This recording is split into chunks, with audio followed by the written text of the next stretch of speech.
Cuando se está lejos en una situación en la que usted estuvo, ¿se pueden conocer a los amigos de verdad? ¿Cómo quedó su relación con Yanine Áñez? ¿Y su relación con Luis Fernando Camacho? A ver, con Yanine Áñez, y yo no tengo miedo ni vergüenza en decirlo, ella me destituyó. Le dije a Luis Fernando, yo no me enojo, si usted me quiere cambiar de abogado, yo no tengo por qué enojarme. Lo que sí me molesta, le dije, es que no me haya dicho usted personalmente. Yo creo que mi padre fue el que más sufrió con todo esto, ¿no? Junto con mis hijos, ¿no? Porque yo tenía previsto quedarme por lo menos 5 años más. Por lo menos, porque yo pensé que el MAS no iba a perder. Doctor, ¿y el nuevo gobierno qué expectativa hay? ¿Y usted cree que el vicepresidente va a acompañar este concepto de unidad? He llevado un par de procesos en contra de Lara. Conozco su temperamento, conozco la forma como actúa. He visto 2 Rodrigo Paz. Un Rodrigo Paz de la campaña y un Rodrigo Paz del presidente electo. Me gusta el Rodrigo Paz presidente electo. ¿Qué sentimiento le trae a la mente el momento en el que usted aterrizaba su avión en el aeropuerto Viru Viru?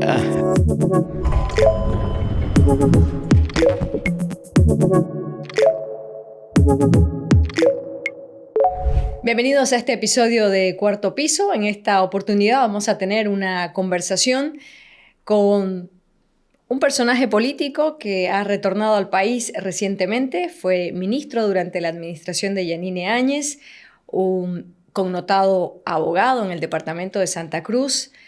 Ha conocido el exilio y ha podido conocer en primera instancia qué es lo que hay que hacer para comenzar de nuevo. Motivado por los vientos de cambio que se promueven en el país, ha decidido retornar. Estoy con el abogado, con el doctor Jerjes Justiniano. Doctor, bienvenido a Cuarto Piso. Muchas gracias, un gusto poder conversar con usted.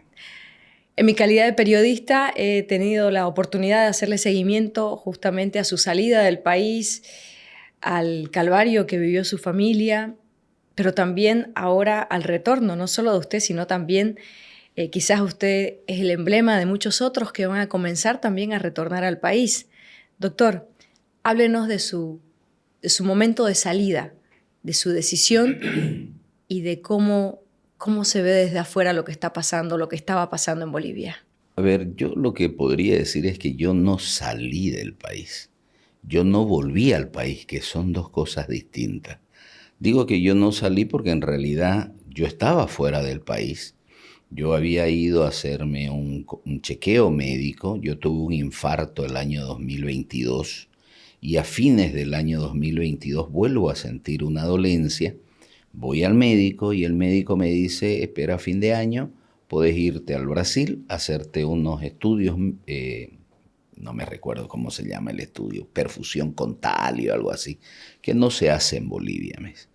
Entonces, en esa circunstancia, yo en febrero del 2023 me voy al Brasil. Estando en el Brasil, el guardia de mi edificio me manda una foto con una citación y me dice, acaban de citarlo aquí en el edificio.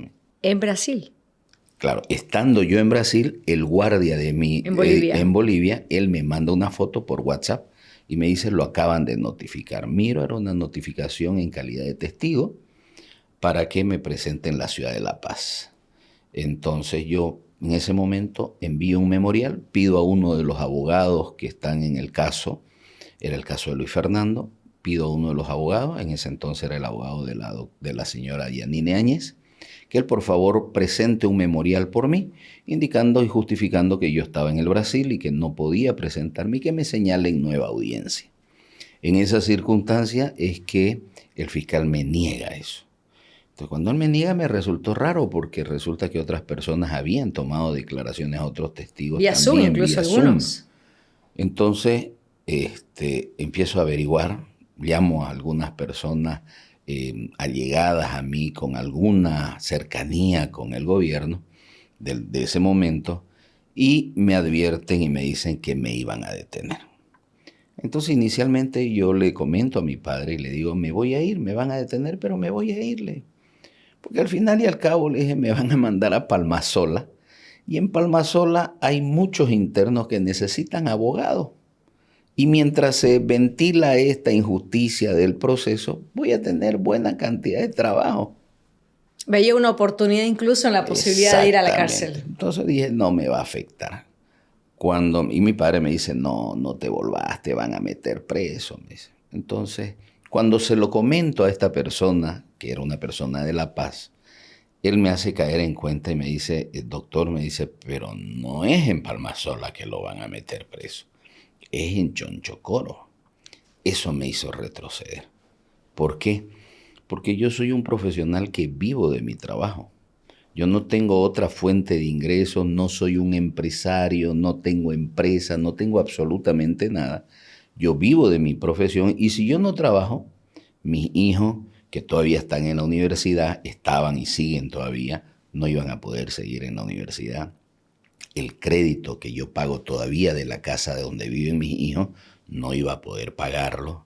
Los gastos básicos del inmueble donde ellos viven, que yo los sigo pagando, la señora que trabaja con ellos, las expensas del condominio que yo sigo pagando, absolutamente todo eso, a pesar que me he divorciado hace más de 7 años, ya yo no iba a poder pagarlo. No tengo la espalda financiera o no tengo la espalda que tenía Luis Fernando Camacho, que sí podía soportar el presidio, ¿no es cierto?, sin ningún afán ni complicación económica. Yo no podía. Ante esa situación es que decido no retornar. Por eso digo, hay una diferencia entre irme y no retornar. Usted estaba fuera del país y estaba decidió fuera, no volver. Entonces ya decido, y a una incertidumbre total, porque ¿qué voy a hacer? A mí el portugués no me gusta, no le entiendo, no pienso quedarme aquí. Mi padre me hace un contacto con un estudio jurídico en el Perú, me voy de San Pablo a Lima. No era lo que esperaba porque me ofrecieron un espacio en una oficina y obviamente no era eso porque no tengo clientela en el Perú. No conocía a nadie. No tengo título para ejercer en Perú.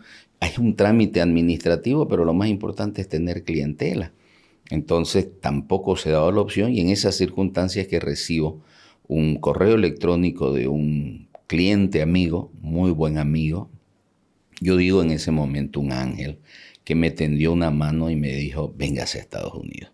Aquí es otra cosa. Sin pensarlo, me fui y bueno, me quedé en su casa, estuve en la casa de este cliente cerca de 8 meses, hasta que luego ya me fui a un departamento en alquiler y al final y al cabo estuve 2 años y 8 meses fuera, ¿no? Producto de esa decisión de no volver. ¿De qué vivía Jerjes?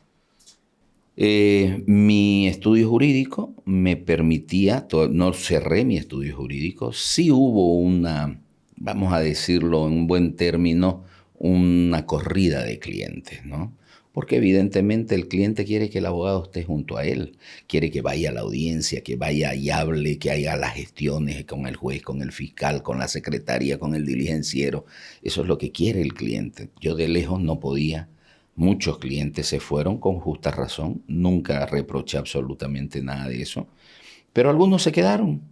Entonces con esos que se quedaron continué trabajando, me daba todavía lo que yo generaba para vivir en Estados Unidos.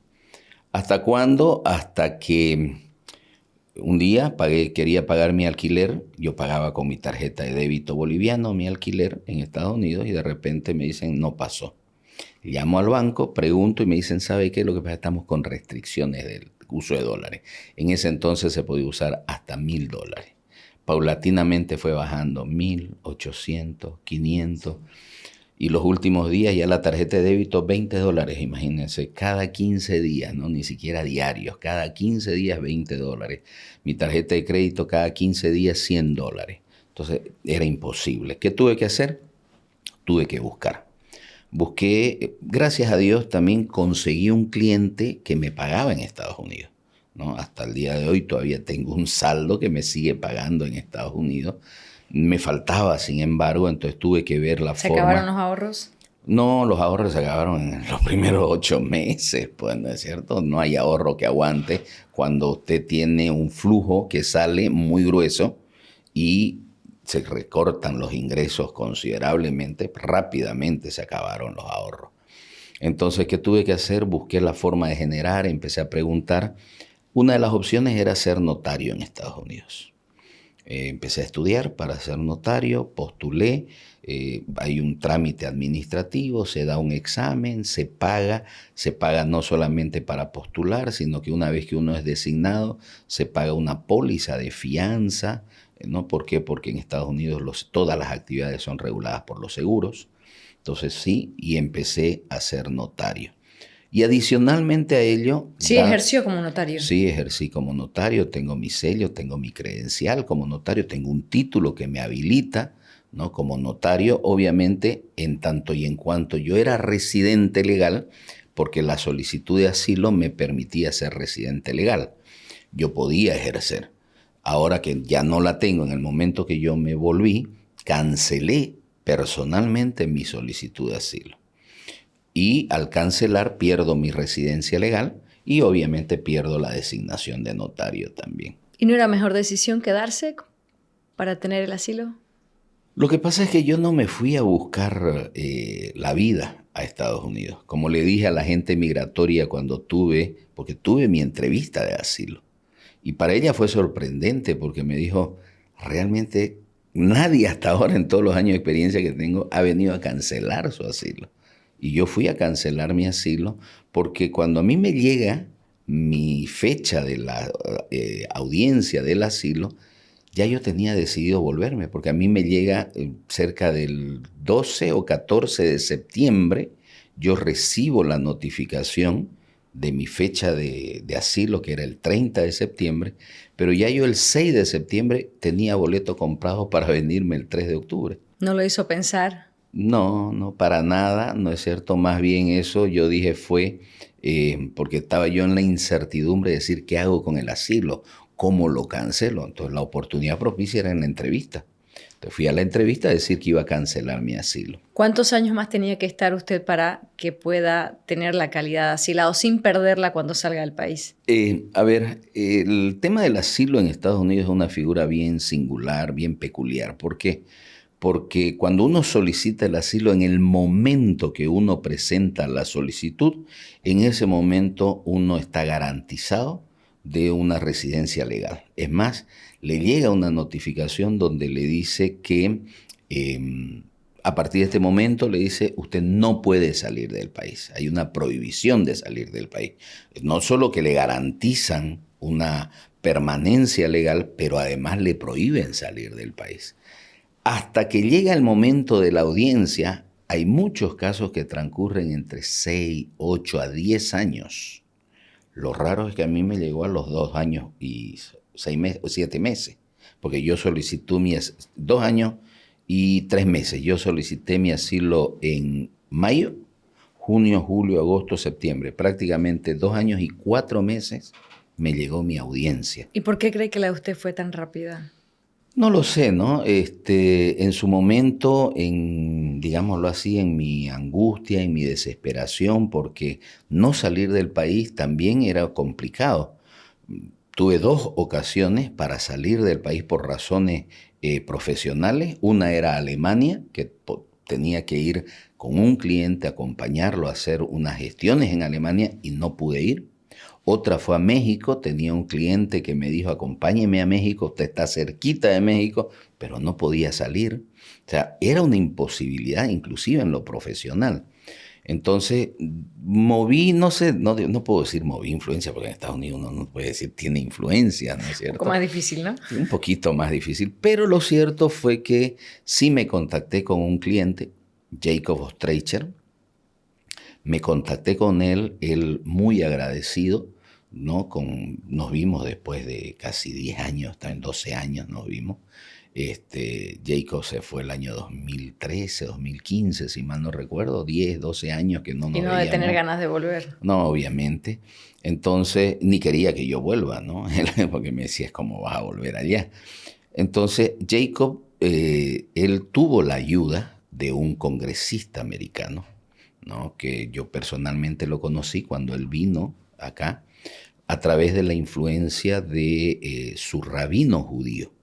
Conocí al rabino judío, le pedí al rabino judío si podía contactarse él con este congresista, sí se contactó, ¿no? Mas no sé si eso fue lo que precipitó todo y al final y al cabo, O sea, hice todo eso cuando de repente, ¿quién se imaginaba que el 17 de agosto el MAS hubiera sacado el 3% de las elecciones, de la votación? Nadie, creo, se imaginaba. Nadie se imaginaba que el MAS no iba a tener más que un solo diputado, formal digo yo, en la Asamblea Legislativa. Tiene un diputado, no tiene más representación parlamentaria como partido político. Entonces, obviamente que, como usted decía, fueron vientos de cambio. Y por eso tomé la decisión de volver. Porque yo no había ido a Estados Unidos para buscarme la vida, para buscar el sueño americano, porque tenía problemas económicos aquí en Bolivia. No, yo no me había ido. Yo me había ido por una real persecución política, porque tenía temor, ¿no? Porque yo había visto que hubo personas que fallecieron en la cárcel. Yo con un problema, una condición, yo tengo diabetes, con un infarto. Si llego a tener cualquier tipo de problema en la cárcel, en el alto, o sea, en el alto me refiero en la altura, en el altiplano, en Chonchocoro, o sea, hasta que pida permiso para salir, ir al médico, por ahí corre riesgo mi vida. Entonces sí tenía temor. Y por eso fue que solicité asilo, porque la base del asilo es el temor. Entonces, cuando yo veo la posibilidad de poder volver a Bolivia, no lo pienso dos veces. No lo pienso dos veces, ¿por qué? Porque dije, o sea, si salí por temor y ya veo que ya no hay el riesgo, ya no hay el temor, ¿por qué me voy a quedar? Por una cuestión económica, decir, oye, no, es que la situación económica en Bolivia se va a poner fea. Mucha gente me decía, pero ¿por qué te estás volviendo? Si se va a poner tan fea. ¿Y cómo van a vivir los 12 o 13 millones de bolivianos que estamos en Bolivia, Se va a poner fea, pues hay que venir a Bolivia, ponerle el hombro y a ver la manera de que podamos salir de la crisis a la que todavía no hemos salido y todavía falta. Como dijo don Jaime Dunn, ¿no? Él decía, todos queremos que el sol resplandezca, pero para que el sol resplandezca hace falta lo más oscuro de la noche. Y todavía no hemos vivido lo más oscuro de la noche. Vienen momentos muy difíciles que era muy fácil vivirlos desde afuera, ¿no es cierto? Estar en Estados Unidos tal vez en una situación un poco más fácil que aquí para muchos, pero yo nací en Bolivia, yo soy boliviano y donde tengo que estar es en Bolivia y por eso tomé la decisión de venir a Bolivia. ¿Su papá sufrió mucho? Yo creo que mi padre fue el que más sufrió con todo esto, ¿no? Junto con mis hijos, ¿no? Mi padre, yo creo que revivió lo que él en su momento vivió. El año 1971, cuando él apenas tenía 31 años, él tuvo que salir del país exiliado también. Él dejó a sus hijos, nos dejó a nosotros, dos hijos pequeños, y tuvo que ir a ver qué hacer con su vida en otro país, siendo todavía un profesional, cierto, él era un profesional que estaba empezando. Él se había titulado recién el año 1967, tenía 4 años, digámoslo así, entre el ejercicio, entre la docencia, pero dejó a su familia, ¿no? Y de repente ver que prácticamente 50 años después, su hijo es el que tiene que hacer lo mismo, el que vivió eso, el que vivió el exilio, entonces yo creo que él lo sufrió mucho. Él creo, sin lugar a dudas, que es el que más lo sufrió. Luego mis hijos, obviamente, tener la ausencia del padre cerca, la seguridad de repente, si bien es cierto, luego de mi divorcio ellos se quedaron viviendo con su mamá, pero siempre el hijo tiene la seguridad de tener al padre cerca para cualquier cosa, ¿no es cierto? ¿Pudo verlos en estos casi 3 años? Sí, mis 2 hijos fueron la primera Navidad del 2023. Ellos fueron a Estados Unidos y luego mi hijo volvió justo este año en septiembre. Cuando él llegó, ya yo tenía mi boleto comprado. Y es más, junto con él me llegó a mí la notificación de mi entrevista para el 30, estando con él. Entonces le dije, ¿qué vas a hacer? Me dice, papá, ¿vas a ir? No sé, voy a ver. Y hasta que le dije, cuando estaba ahí él de vuelta, le dije, te tengo una sorpresa. Y le muestro el boleto y me dice, no lo puedo creer. Y le digo, pues no le vas a decir a nadie todavía. Unos 3 días más o menos, me llamaba y me decía, papá, me muerdo los labios de decirle que te estaba volviendo. Y le dije, bueno, ya yo le voy a decir, porque ni a su hermana le dije que le diga, ¿no? Ni a mi hija. Hasta que finalmente, bueno, ya empecé a decir a todo el mundo que me estaba volviendo. Cuando se está lejos en una situación en la que usted estuvo, ¿se pueden conocer a los amigos de verdad? Claro, sin lugar a dudas. Sin ¿Eran los lu- de siempre? A veces sí y a veces uno conoce a unos nuevos amigos, ¿no es cierto? Yo tengo que destacar principalmente dos que eran mis clientes y me di cuenta que eran mis amigos. Tuve otro cliente que me dijo, doctor, yo no tenemos ninguna obligación pendiente económica, me dijo. Es mi cliente porque cuando tiene algún problema, entonces recurre a mí.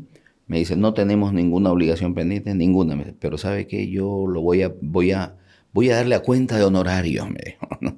Le voy a dar a cuenta de honorarios un fee mensual, me dijo, ¿no? Un fee, es decir, un pago mensual, ¿no? Obviamente en esas circunstancias eso es algo que uno tiene que valorarlo para Y toda la recuerda el vida. resto de la vida. Obviamente, porque quien no es agradecido no merece vivir, creo yo, ¿no? Entonces, ahí es donde uno conoce a las personas. Este otro cliente que me tendió una mano, que me tuvo en su casa 8 meses, no me permitió pagar, no me permitía ni siquiera pagar el supermercado. Yo tenía que esconderme o salir a escondidas al supermercado para hacer el súper, ¿no es cierto? Y volver para que él me deje pagar, digamos, ¿no? Entonces esas son cosas que uno las valora realmente. Doctor, dentro de estos vientos de cambio de los que estamos hablando, ¿pudo usted conversar con las mismas personas que le alertaron sobre la posibilidad de que usted vaya a Chonchocoro? Más allá del cambio de gobierno, ¿usted tiene información del estado de estos procesos que tenía que haber enfrentado? A ver, en primer lugar, el primer proceso que era en el que realmente querían aprenderme, ¿Es que el era golpe uno o golpe 2? el golpe uno, que era cambiarme la calidad de testigo a imputado. Y obviamente luego yo me di cuenta que evidentemente eso podía ser así. ¿Por qué? Porque en la imputación que le hacen a Luis Fernando Camacho, es bien singular la imputación, porque dicen que Luis Fernando Camacho cometió el delito de sedición, terrorismo, porque esos son los delitos, no hay delito de golpe. Los delitos son sedición, terrorismo, a través, dice la imputación, de su abogado Jorge Justiniano. O sea, no hay que ser, digamos, muy inteligente para darse cuenta que si la imputación que había sido presentada en diciembre prácticamente, dicen que Luis Fernando cometió el delito por intermedio de su abogado Jorge Justiniano y a su abogado lo citan como testigo los primeros días 8, 9 de febrero, o sea, era sencillo decir, mire, sí, pero aquí en esta imputación dice que usted participó del delito y que lo cometió el delito juntamente con Luis Fernando, por lo tanto, vamos a cambiar la calidad y ahora usted es imputado y se queda aprendido hasta que mañana preste su declaración como imputado. Eso era lo más fácil. Entonces, obviamente, cuando ya retorno o cuando ya tomo la decisión de retornar, no conversé con nadie en realidad. ¿Por qué? Porque el otro proceso, había un proceso que se me había iniciado a mí, personalmente, como ministro. Era un proceso realmente irrisorio. ¿Por qué? Porque me acusaban de haber contratado a 4 personas en el Ministerio de la Presidencia que no habrían cumplido con el perfil de acuerdo al manual de funciones del ministerio. Y que como no habían cumplido con el perfil porque no tenían título, porque el título no era para el cargo específico, o sea, como si yo tuviera que revisar en calidad de ministro, ¿no es cierto?, el currículum de todos ellos para ver si cumplía, no cumplía, cuando hay una serie de procedimientos administrativos que se cumplen previamente para que la máxima autoridad, que en este caso que era yo la máxima autoridad, firme un memorándum, tenía que pasar por una serie de conductos. Sin embargo, me imputan, ¿no es cierto?, por conducta antieconómica. Porque porque hay un delito específico que se llama contrataciones ilegales, que no tiene pena privativa de libertad, o perdón, que no tiene detención preventiva. Yo no tuviera ninguna preocupación con ese proceso, pero le incluyen conducta antieconómica, es decir, como si se hubiese causado un grave daño al país. ¿Por qué? Porque 4 sueldos supuestamente de personas que a veces, en algunos de esos casos, 2 de ellos no trabajaron más que 45 días, ¿no? Con salarios de 7.000 bolivianos una y 6.000 bolivianos la otra. Imagínense, 9.000, 17.000 bolivianos era una conducta antieconómica. Obviamente que era la justicia estando influenciada por el poder político en ese momento. ¿Y en qué quedó ese proceso? Ese proceso finalmente se rechazó en mi contra. El Ministerio Público dispuso el archivo de Obrado y esto lo dispuso recién, en agosto de este año. ¿Me entienden? Es decir, eso, no, miento, en julio, finales de julio, porque luego vinieron las elecciones. Y el tercer, digamos, el tercer factor que hizo que finalmente tome la decisión de volver, porque a ver, ya tenía el rechazo de mi proceso, no había. En el caso de Luis Fernando Camacho ya no me podían incluir porque ya estaba en juicio oral, no podían ampliarlo contra mí porque ya había terminado la fase de la investigación. Vinieron las elecciones del 17 de agosto, resultado catastrófico para el partido que yo digo que me perseguía. Y finalmente escucho al presidente del Tribunal Supremo que él decía, vengan los perseguidos políticos, les vamos a dar las garantías. Yo no creo que el sistema judicial haya cambiado. Lo conozco demasiado bien, conozco y sé lo podrido que está el sistema judicial, lo corrupto que son los jueces y fiscales, conozco lo pesado, lento que es el sistema judicial, como para que de la noche a la mañana, para que el presidente, con toda la intención, buena intención del mundo, diga queremos ser un nuevo poder judicial, no cambia de la noche a la mañana. Pero por lo menos por parte de sus principales autoridades hay una intención. Y eso fue lo que finalmente me motivó para decir, me vuelvo a Bolivia. No hay ningún riesgo. El movimiento al socialismo sin fuerza política ya no tiene influencia en la justicia. Mi caso ya es rechazado.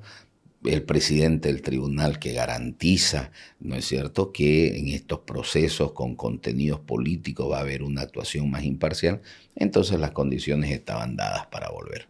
¿Cómo quedó su relación con Yanine Áñez? A ver, con Yanine Áñez, y yo no tengo miedo ni vergüenza en decirlo, ella me destituyó sin preguntarme, sin hablarme. Es más, yo intenté hablar con ella antes de la posesión de Yerko Núñez. No quiso recibirme, no me recibió. Esto le estoy hablando del año 2019, 3 de diciembre del año 2019. El 24 de diciembre, la Nochebuena, yo le mando un mensaje de Navidad, diciéndole que a mí no me gusta albergar rencor, ningún tipo de sentimiento negativo hacia nadie, que debería tenerlo hacia ella, le dije, debería tenerlo, pero no lo quiero tener. Entonces quiero decirle que le deseo una feliz Navidad, un próspero año nuevo, se lo digo de corazón, le dije, porque espero que le vaya bien, le dije, porque si a usted le va bien, nos va a ir bien a todos, le dije. Y ella me respondió con un mensaje, me dice, muchas gracias, Jorge, valoro mucho sus palabras. Fueron la última comunicación que he tenido con ella, del 24 de diciembre del año 2019. El año 2022, su hija, Carolina, se comunicó conmigo para ver si yo podía ser testigo dentro del proceso de su mamá. Yo le dije que con todo gusto yo podría ser testigo. No fui testigo porque justo el día que yo tenía que declarar en La Paz, tenía una audiencia aquí. Entonces le dije, mire, tengo una audiencia, justifiquemos eso, pero como ese juicio tenía que volar, no permitieron suspensión de audiencia porque no estaban los testigos y con los testigos que estaban presentes continuó el proceso. No pude ser testigo, ¿no es cierto? No he tenido mayor comunicación. Tengo su libro, ¿no es cierto? Me lo envió prácticamente con una dedicatoria por intermedio de su hija, ¿no? Carolina me lo hizo llegar hasta Estados Unidos.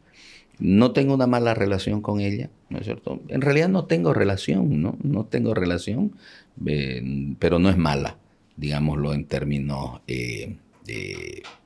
valorativos, ¿no? ¿Y su relación con Luis Fernando Camacho? Con Luis Fernando Camacho hay que recordar que más o menos en octubre del año 2022 yo dejé de ser su abogado. En una situación un tanto complicada también, no me enojé como le dije a él, porque le dije a Luis Fernando, yo no me enojo, si usted me quiere cambiar de abogado, yo no tengo por qué enojarme. Lo que sí me molesta, le dije, y se lo dije el año 2022 en octubre, lo que sí me molesta, le dije, es que no me haya dicho usted personalmente. Yo me enteré por los medios de comunicación. Y eso es lo que me molesta, le dije. O sea, la falta de comunicación, la falta de cordialidad, como si no fuéramos amigos. Entonces él me dijo, no, doctor, me dice, así como él habla, no, si usted es mi amigo, usted es mi hermano, me dijo, nadie, no, yo no tengo ningún inconveniente, le dije. Lamentablemente, menos de un mes y medio de eso es que lo detienen, ¿no? Yo tengo dentro de mis satisfacciones, en mi sano orgullo, si es que existe sano orgullo, es decir, que mientras yo fui abogado de Luis Fernando Camacho desde el 2020, que empezó el caso el caso Golpe, nunca lo aprendieron. Cuando yo dejé de ser su abogado fue que lamentablemente lo aprendieron. Mi relación nunca fue mala, no me comuniqué con él luego mientras él estuvo detenido. Eh, sí me ayudó económicamente cuando yo me fui, ¿no? Cuando yo llegué a Estados Unidos en realidad, por intermedio de una persona muy allegada a ella, me dijo, me ha pedido Luis Fernando que le haga llegar este monto de dinero, ¿no? Me hizo llegar un monto de dinero, no era muy significativo, ¿no? Pero en las condiciones en las que estaba era bienvenido, ¿no es cierto? Es algo que también lo reconozco, lo valoro, ¿no es cierto? Porque es un gesto de una actitud en el momento de cuando uno está en una situación complicada económicamente. Salir del país es vivir una situación complicada. Y sí, él en ese momento me ayudó, lo reconozco. Luego, cuando retorné, en realidad justo antes de retornar, antes de las elecciones, tomó contacto conmigo por intermedio de una persona común, a un amigo en común, para decirme que no se había olvidado, que él tenía mucha esperanza de que el resultado iba a ser como digamos, o tal vez distinto, pero que el MAS ya no iba a estar, ¿no? Y una de sus palabras fueron, su hijo, me habló por intermedio de su hijo también una semana antes de las elecciones, y me dice mi papá que usted es su amigo del alma y que lo primero que va a hacer tras que él salga, dice, es ir a buscarlo del exilio. No, no hace falta, le dije, si todo cambia, yo solito voy a volver, le dije, ¿no? Y luego cuando llegué, no hemos hablado telefónicamente, pero sí nos hemos comunicado por mensaje. Le he dicho que nos debemos un café, ¿no es cierto? Así que cualquier rato nos cobramos ese café. Con todo lo que usted acaba de contarnos, ¿qué experiencia le deja la política? ¿Volvería usted a asumir un ministerio o algún cargo A ver, en la función pública? yo me río y con todo respeto se lo digo cuando usted al inicio de la entrevista decía Jerez es político. Si usted busca en Wikipedia, Jerez Eutiniano Atalá dice político boliviano. Yo no pertenezco a ningún partido político. Yo las veces que alguna vez he hecho campaña política ha sido cuando mi padre ha sido candidato. Esas veces siempre he hecho campaña. Y la única vez que hice campaña fue para la campaña de Luis Fernando para presidente, que fue muy, muy breve, fueron 15 días hasta que vino la pandemia y se suspendió. O sea, fueron los 15 o un mes que se podría decir que hice alguna vez política, ¿no es cierto? Porque la política entendida, la política como el pertenecer a un partido político y el partido político tiene como finalidad la toma del poder, ¿no es cierto? Por la vía democrática, yo nunca he pertenecido a ningún partido político. Yo fui ministro de manera absolutamente circunstancial. Es más, si ustedes se recuerdan, cuando yo presto mi juramento, yo estoy con una chamarra. ¿Por qué estoy con una? Y todo el mundo está con Parecía que lo acababan de... No, es que a mí me acababan de habían... informar. Hacía media hora antes de eso, fue que Luis Fernando Camacho me dijo, doctor, he hablado con la presidente y lo quiere designar a usted como ministro. No, ¿cómo se le ocurre? Ni idea, no está por mi mente ser ministro. Entonces me dijo, mire que la situación del país es complicada, hay que hacer un proceso de pacificación. Mire, me dice que usted ha estado interrelacionado, porque yo había estado los últimos 10 días, ¿no es cierto? Desde el 4 de noviembre prácticamente hasta el 13 de noviembre, yo había estado en La Paz junto con él. Mucha gente se le acercaba a Luis Fernando Camacho, Luis Fernando los derivaba a que hablen conmigo previamente, entonces yo había tenido contacto con muchos sectores, movimientos sociales, entonces él me dice, usted es la persona para llegar a eso, me dice, y poder lograr, yo le he planteado a la presidenta para lograr un proceso de pacificación. No hubo mucho tiempo para pensar. Estamos hablando de este tiempo que estamos conversando, 2, 3 minutos, ya le dejé de una vez, fue una cuestión así. A los 15, 20 minutos estaba jurando. O sea, fue algo totalmente impensado, no lo tenía planificado, a tal extremo que esa mañana nos habíamos vuelto el día anterior a suspender el paro en Santa Cruz, porque había paro cívico, como había renunciado Evo, vinimos desde La Paz, se suspendió el paro y ya yo directo el día siguiente a mis actividades. Cuando el día a las 11 de la mañana me llama Luis Fernando y me dice, ¿me acompaña a La Paz? Yo todavía le digo, ¿pero para qué? Si ya se terminó todo, le digo, no, acompáñeme a ver algunas cosas.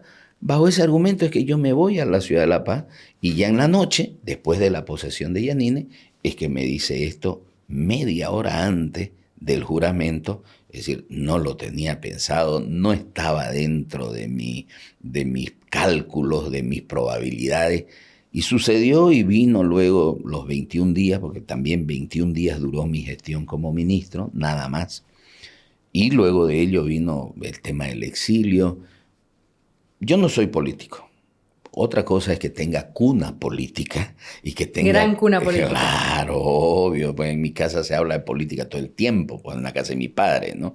Entonces, nuestra charla y conversación es política, ¿no es cierto? Entonces, yo tengo cuna política, tengo conciencia política, tengo criterio político, pero no soy político. Entonces, usted me dice, ¿aceptaría nuevamente ser ministro? Yo digo que uno siempre tiene que decir, o mejor dicho, nunca debe decir de este agua no voy a beber. Yo no sé qué me depara el futuro y como no sé, no puedo decir, no, jamás voy a volver a la política. ¿Pero fue muy alto el costo de haber estado 21 días en ese cargo? ¿O no? Mire, yo creo que, o sea, la vida siempre tiene consecuencias, ¿no? O sea, en la vida hay una ley que se llama la ley de la causa y del efecto. Yo soy creyente en Dios, yo creo en Dios, no soy, no asisto a ninguna iglesia, no pertenezco a ninguna denominación, pero creo que aún Dios está sometido a la ley de la causa y del efecto, ¿no es cierto? En el momento que Jesucristo derrama sangre y Dios dice que en ese momento Jesucristo en la cruz le dice, ¿por qué me has abandonado? Es una ley de causa y efecto. Es decir, siempre que hay algo, se hace algo, hay un efecto posterior. La Biblia dice, la paga del pecado es la muerte. Es decir, causa, efecto. Siempre hay una causa y un efecto. Lo mismo sucedió con el ministerio. Acepté, era una causa, y luego eso iba a tener un efecto, claro. El querido, el no he querido, eso es lo de menos, ¿me entiendes? Las decisiones que uno toma hoy, de repente el día de mañana nos hacen feliz o de repente nos hacen pasar situaciones complicadas, pero es parte de la ley de la causa y del efecto. Si el día de mañana alguien en condiciones, no sé, por X o Z motivo, me plantea, me dice, oye, ¿y no quisiera ser ministro? No sé, pues analizaré en ese momento. O si me dicen, oye, ¿no quieres ser candidato? No sé, pues lo analizaré en ese momento. En este momento no está dentro de mis planes. No está dentro de mis pronósticos, en este momento tengo que recuperar el espacio perdido, es como usted decía, cuesta porque no es empezar de cero, es cierto, no es empezar de cero. Entre las cosas que yo tenía prevista, por ejemplo, en Estados Unidos hacer, porque yo tenía previsto quedarme por lo menos 5 años más, por lo menos, porque yo pensé que el MAS no iba a perder. Y si el MAS se quedaba, eran 5 años más. ¿Qué iba a hacer en esos 5 años más? Iba a entrar a la universidad a estudiar Derecho.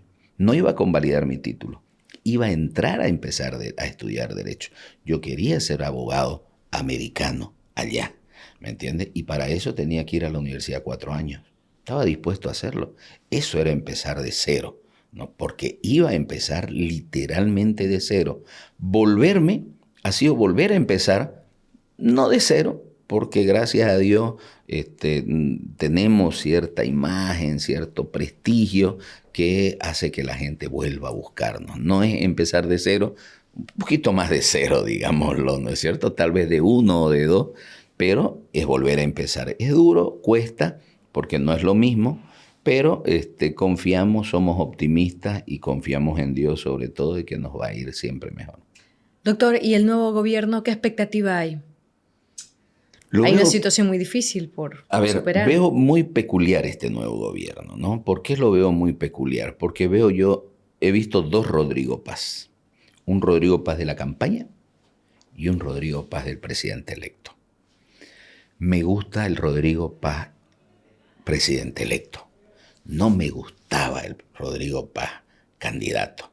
Lo veía muy tibio, lo veía muy pusilánime, lo veía muy débil, lo veía como que sobándole el lomo a su candidato a la vicepresidencia, lo veía como que justificándolo, como que diciéndole a la gente, perdónenlo, o no estamos bien con él. O sea, lo veía en una relación que no lo encontraba como una persona a la altura de ser un presidente. Otro es el presidente electo. Y yo no creo que se le hayan subido los humos. No creo. Lo que creo es que él está asumiendo el cargo a la altura de la jerarquía del cargo, como debe ser, ¿no? Y entonces, no sé si habrá sido estrategia política, no lo sé. Algunos creen que sí. Claro, estrategia política para ganar el voto, para mostrarse no duro, porque obvio, si él se mostraba duro como Tuto, como Samuel o como Manfred, digamos, él iba a estar bien en la derecha. En cambio, ser así, digamos, no tener un discurso contundente con relación a Evo, que cuando uno lo escuchaba bien decía, sí, pero es contundente, porque está diciendo que en Bolivia se va a aplicar la ley para todos los ciudadanos. Pero no era anti-Evo, que era lo que mucha gente quería escuchar. Sí. Pero resulta que hay mucha gente, fíjense usted, en el mapa político del país, todo el occidente votó por por Rodrigo, en su mayoría, votación que siempre le perteneció al movimiento al socialismo. Entonces, él estaba apuntando a ganar esos votos. Y creo que lo logró. No sé si habrá hecho alianzas políticas, probablemente sí, porque muchos cuestionamientos es que entre su bancada hay muchos más de 20 masistas. Lo que sí sé es que ha recibido Rodrigo un buen respaldo, ¿no?, de Samuel, de Tuto últimamente, con su bancada diciendo que lo van a apoyar, y obviamente entre los tres, aún con la bancada disminuida de Rodrigo, porque creo que la bancada del PS está dividida en 3, ¿no? Los rodriguistas, los laristas y los del PDC, ¿no? Que el PDC en realidad todo el mundo sabe no es un partido político estructurado. Era como muchos partidos políticos hay, ¿no? Que son 6, 8 firmas en el Tribunal Supremo Electoral y parar de contar, ¿me entienden? A lo máximo 10, 15 personas, 50 personas. Eso es todo el PDC, ¿me entiendes? Entonces, pero obviamente hay una pequeña bancada. Pero aún la bancada de Rodrigo, si la vamos a denominar, la bancada de Rodrigo con la de Samuel y la de Tuto ya hacen 2/3. Entonces creo que eso le ha dado un mayor respaldo. Ir a Estados Unidos ha significado un corte ideológico en Bolivia. ¿Por qué? Porque el mundo se mueve, ¿no es cierto?, políticamente. Hay un escenario geopolítico en el mundo que hay 2 bloques. En el mundo hay 2 bloques. Está el bloque donde está Estados Unidos y el resto de los países capitalistas, y está el bloque donde está Rusia, China, Irán y los otros países progresistas, ¿no es cierto? Bolivia estaba en este bloque. Bolivia ha salido de este bloque. y ha entrado a este lado. ¿Eso qué quiere decir? Que hay un cambio ideológico. El hecho de sacar la huipala, la chacana, del membrete oficial no es un hecho meramente de imprenta, es un hecho ideológico, donde lo que está diciendo es, y el discurso a mí me pareció además atinado de Rodrigo, esto es por la unidad y no queremos algo que nos divida. Y evidentemente tener a la huipala y tener a la chacana es algo que nos divide, porque hay gente que no se siente identificada con la huipala. Hay bolivianos que no se sienten identificados con ella. Si hay personas que no se sienten identificadas, ¿por qué lo utilizamos dentro de un membrete oficial? Cuando alguien ve que no se siente representado por la huipala y ve un membrete oficial, dice, eso no me representa. Pero ¿quién no se siente representado con la tricolor? Todos, ¿no es cierto?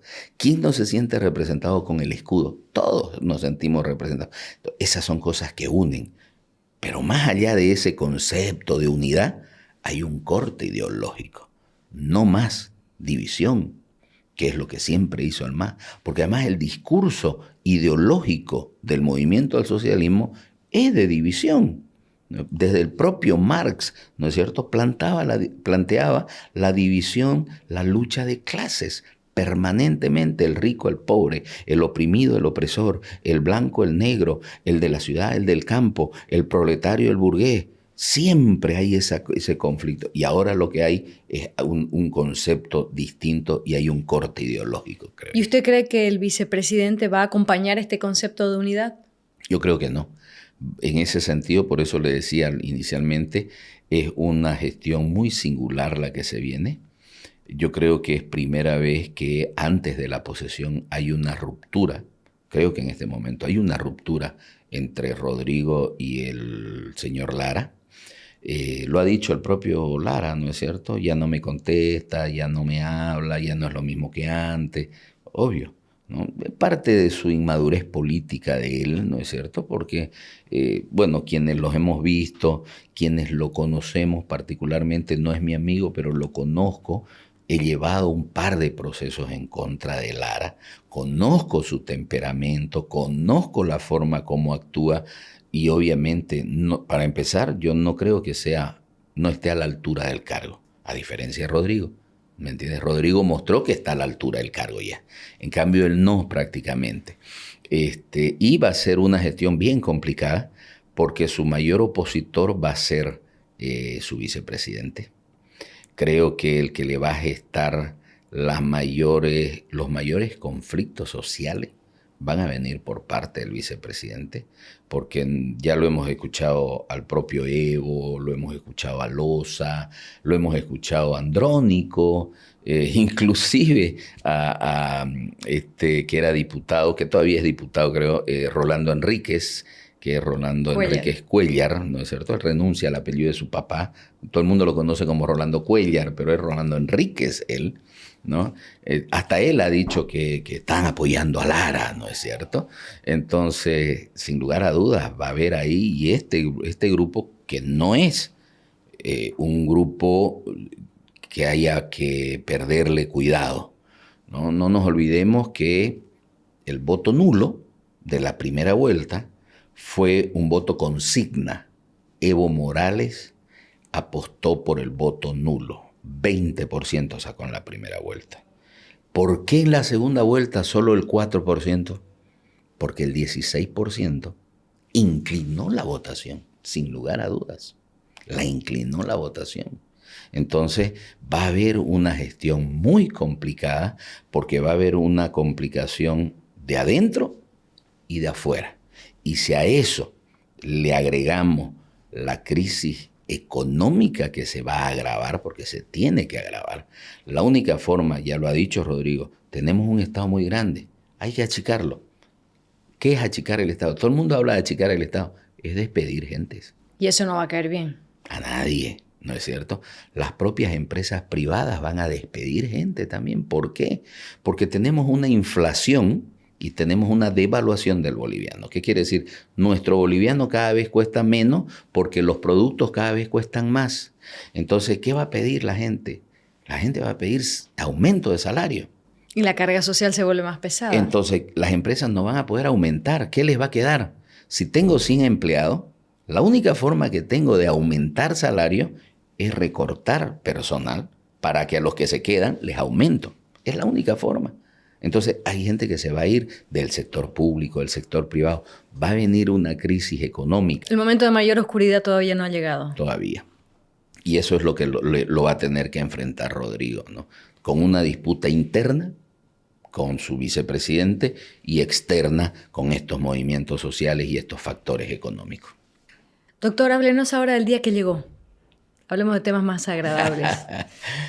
Fue un día... ¿Qué sentimiento le trae a la mente el momento en el que usted aterrizaba su avión en el aeropuerto Viru Viru? A ver, yo digo, no es que sea poco sensible, soy poco expresivo en realidad, ¿no?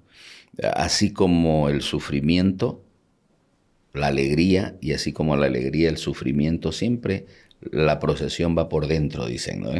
Entonces, así como la procesión la llevo por dentro en los momentos complicados, de tristeza, de angustia, también la llevo por dentro en la alegría, soy muy poco expresivo. Entonces, hasta el momento en el que había llegado, todavía no sentía nada, en la fila de migración, ¿no es cierto? Cuando salgo, fue algo impresionante. A mi hijo lo había visto hacía, ¿qué? Si yo he llegado el 3 de octubre y mi hijo se había venido el 14 de septiembre, 20 días hacía. Pero no sé verlo en Santa Cruz. Algo que yo no me hacía tiempo, y cuando lo abrazo a mi hijo, yo soy muy duro para llorar, muy duro, ¿no? Perdí a mi madre, perdí a mi abuela, mis dos abuelas, que las dos me criaron en momentos distintos, y no lloré, no lloré porque no me salen las lágrimas, pues a veces, ¿no es cierto? No es porque no quiera. Pero cuando lo abracé a mi hijo, fue como lo dije, inclusive a los medios de comunicación, me derretí, ¿no? Yo no sabía de dónde salían las lágrimas, pero me caían las lágrimas y yo no quería llorar, y a veces es peor eso, ¿no?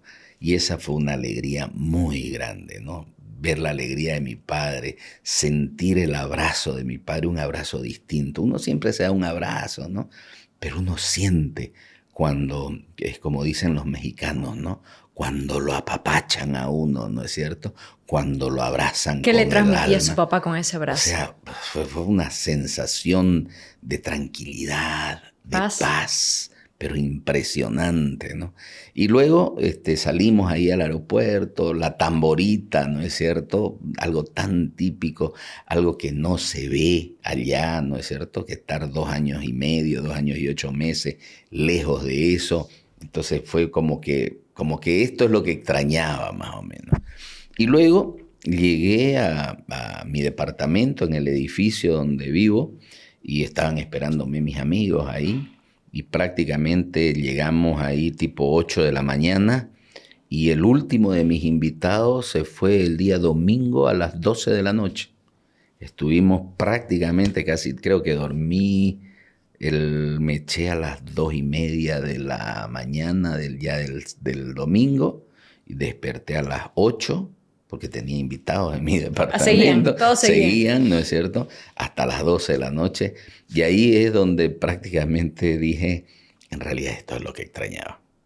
Porque lo demás, o sea, es el trabajo, es la cotidianidad, aún la comida, ya yo había aprendido un poco en la pandemia a cocinar. Yo antes de la pandemia, para mí todo era pedidos ya, ¿no? Y no hay propaganda para pedidos ya, por si acaso.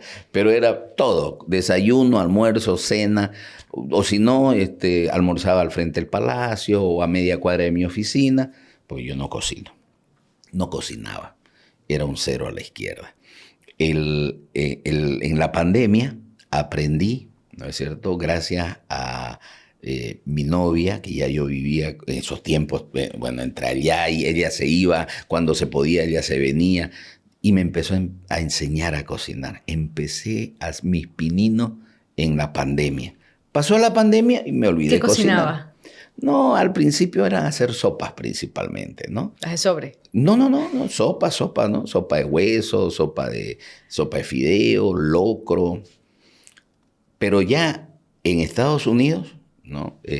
Ya empecé a cocinar ya que majadito, que asado en olla, que guiso de fideo, que ya comida, porque la comida americana eso sí que es O desastroso. sea, ya puede ir a un MasterChef. No, ya sin pena, pues, ¿no? Ya sin pena. Me acuerdo que a mí me invitaron siendo presidente del Club Blooming el año 2015.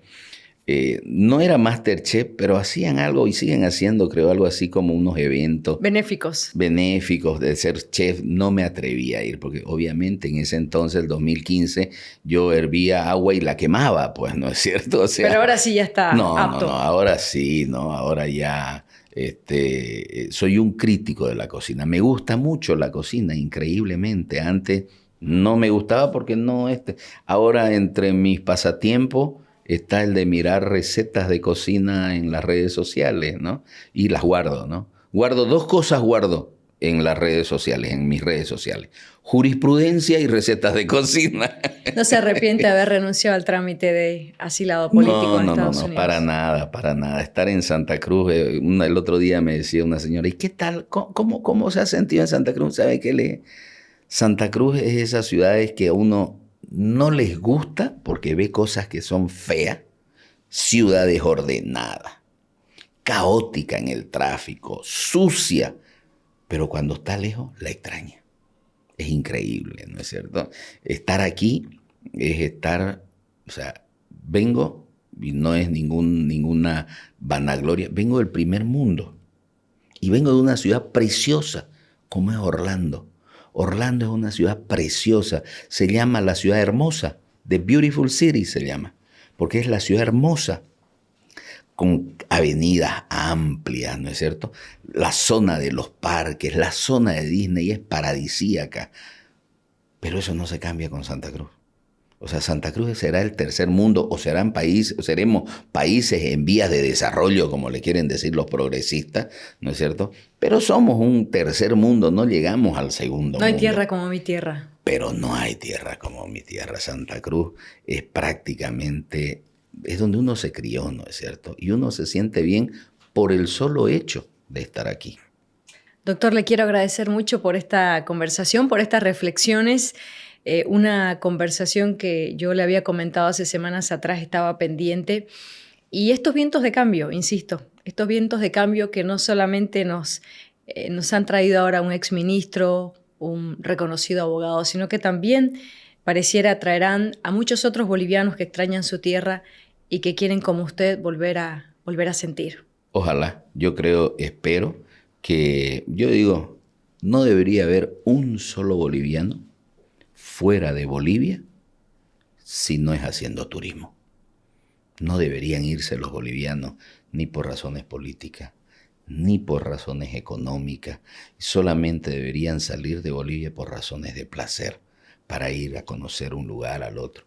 Y los que están afuera por razones económicas o por razones políticas, ojalá vuelvan. Y ojalá entonces que mejore la situación política y que puedan venir esos que se fueron por razones políticas y que mejoren las razones o las situaciones económicas para que también esos bolivianos que están por razones económicas, que son muchísimos bolivianos que sufren lo mismo que sufre uno en el exilio, lo sufre quien se ha ido por una razón económica y tal vez peor. Ojalá que todos ellos puedan volver a Bolivia y que en Bolivia podamos ser un país, verdaderamente un país de desarrollo.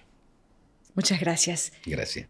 Vientos de cambio comienzan a soplar lentamente en nuestro país. No se sabe exactamente si los cambios que se pregonan por parte de las máximas autoridades judiciales tengan o no los resultados que se prometen. Lo que sí se puede evidenciar es que personalidades como Jerjes Justiniano, que hoy nos acompañó en esta conversación, se atrevió a dar ese paso, a dejar el exilio y a volver a casa. Probablemente no sea el único. Se anuncia la llegada o el retorno de más bolivianos a esta nuestra tierra de la que nadie tendría que salir sin un propósito que no sea turismo, como bien lo decía el doctor Jerjes Justiniano. Agradecemos a la empresa Líder, una empresa de producción de productos de limpieza, pero también agradecemos una vez más el apoyo incondicional de la cooperativa de telecomunicaciones Sociedad Anónima, Cotas. Y muchas gracias a ustedes por seguirnos en este Cuarto Piso, donde tratamos de mostrarles historias que valen la pena ser contadas. Muchas gracias.